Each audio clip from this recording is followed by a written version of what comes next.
Okay. No. You sitting up there? Oh yeah, everybody's I right. love your hair. Can you do my hair that way? I'll try. There you go. It's kind of hard. Welcome back to the Kids View. Sorry. I'm Maisie, I'm Megan. and we're here with. Chad Henninger.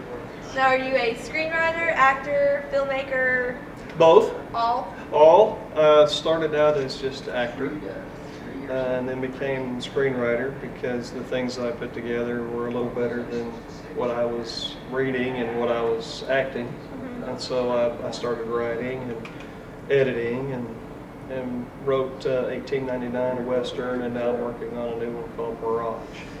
So, which is your favorite? Do you like acting? Do you like filmmaking? Do you like directing? Screenwriting? You know, I've never formally directed anything. I've had a lot of input, and the editing is a lot of fun. I've done some editing, but I think my favorite would just have to, at this point, be the writing, and then the acting behind it. So, what this 1899? What's this about? Well, it's a Western based here in Tulsa, and a lot of writers these days like to read screenplays that don't have a certain city or town, so they can film them anywhere they want to. But being here in Tulsa, it has significance because of the terrain and the rivers that we have and all the water that we have and the history behind it.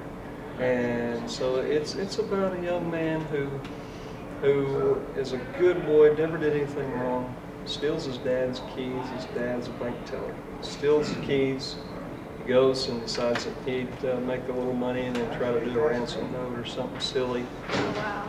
And in the long run of all of this, to make things short, he finds out that the Marshal Logan and his deputies are really crooked, and they're really, really bad. And so he's got nobody on his side to prove that they're bad, except for one lady who saved his life, and that was Elizabeth. And so I'll let you read the rest of the story to find out what happens to Cody and Elizabeth. You can actually go online and read it at screenplay1899.com. Now, is this a feature film or a short? This is a feature film. Because of all the action, I cut it down and deleted a lot of scenes and got it down for us to 54 pages. Because with the action, if you wrote all of every single thing that I wanted to focus on and the shots that I was going to have, you would have had 200 pages worth of stuff. Oh, wow. So I just cut it all down to the dialogue, and that was it. So I haven't really submitted it. It's something that I would like to raise the money for and be able to shoot myself and direct. Are the two westerns the only feature films you've done? Actually, just one Western I've written. As far as the features go, they have been documentaries. Okay, and the documentary, The Road to Bataan, is the feature film this year that we're so proud of about our Bataan veterans that survived the World War II Bataan Death March in the Philippines. And every year they put on an event in New Mexico to honor these men, and there are only about 150 of these men left. And we have to get the story out there of what happened to Bataan before these men are all gone. And we actually have some here in Tulsa that flew in from California for this event.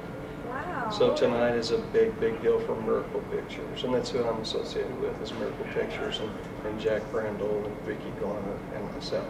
So we all three of us shot it. I took all the still pictures. So the posters, the things that you saw on Channel 23, on Channel 8, on Channel 6, and on OETA, the things that you saw, those pictures, I shot them. Oh, wow. So I'm very proud of that, and I'm very proud of this documentary. And Miracle Pictures did the American Hero Ride last year for our veterans to talk about them. I remember watching. That was a very good one. I love that one. I like that one. Thank you. So, Sounds interesting. Is this your first script to screen? Second, actually. Your second one? Second. Never got involved in it. I taught high school math and science for 12 years. Oh, wow. And got vested, and then decided, you know what? If my daughter can go and do all this John Casablanca stuff and do the modeling, do the acting, and do all this, why can't Chad? Why can't I go and do something?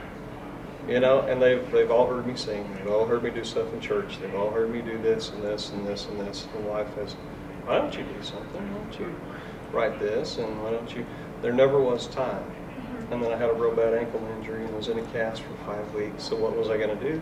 I wrote 1899. Wow. And so that's how it started. And met up with my friends Jack, and had he had already started Miracle Pictures, and had a couple things in the work.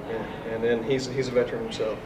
He said, we've got to go tell the story about the American Hero Ride. Then we found out about Bataan, and they told these men not to say anything. So. Is it a true story? True story, very true. Documentary. And these men are here, and they will tell their story. They will sign autographs for you. You can buy the DVDs. They will tell you a lot of things. And for a lot of years, they couldn't talk about it because they were starved. They were beaten. The Japanese hurt them so bad. And with 75,000 men between the Filipinos and the Americans, we had 12,000 men. And the Filipinos went the rest. And between all of them, finally they were POW'd in Japan, and they made it to Japan after going through a death march of over 60 miles through the desert. And you can imagine what that was like. And you know, hearing gunfire behind you as you march. If you got out of line, you tried to get a drink of water out of a mud puddle, they killed you. You were dead. If you, you know, if you did anything. And they just tortured them for no reason. Was this hard to shoot, like film it? Not really. There's a lot of footage out there and a lot of pictures out there. The National Archives are great, and those anybody can use those.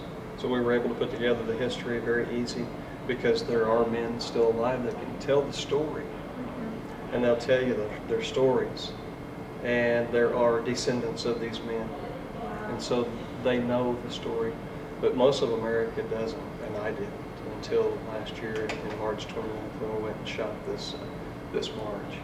And it's great. It's at White Sands Missile Range, just outside Las Cruces, New Mexico. Las Cruces, New Mexico. And if you've never honored a veteran and you don't know anything about Bataan, because these men now are 89 and 90 years old, 99. One of the men just read for me on the screenplay, and it was a big honor. And one of the descendants just read for me, so it's a neat thing. So go and find out about Bataan in the Philippines, if any history. Sounds very interesting. It is. So how long have you guys been doing Kids View? 3 years. For 3 years now. Fantastic. We do it the Bare Bones Film Festival and the Script Screen Festival. Okay. So it's a lot of fun. It's opportunities. We get to learn about the filmmakers, not just the actors. You know, when you watch a film, you just see the actor, but now we get to learn the director's story and the screenwriter's story. Behind it too. Sure, that's great. So. Well, and I love doing the host and the voiceover thing on these documentaries. It was so much fun, and meeting all these people and the camaraderie that you get. You know, it's just, and you probably get the same thing in all these festivals, don't you? Yep. You get to meet different people. And Networking everybody, you get to meet everybody. So. And that's how it works. Yeah. This film now is it's also already a big hit here in Tulsa, and after tonight and this world premiere, it's really a special thing for Miracle Pictures and for these Bataan veterans that are here. It is going to be shown at White Sands, New Mexico next year, and it's going to be shown all over. So the Road to Bataan is our biggest thing yet, and I hope you guys will love it. Me too. Well, thank you very much for letting us interview you. You're Very more nice than to meet welcome. you. Thank you. It's great to meet you. You did a good job. Thank you.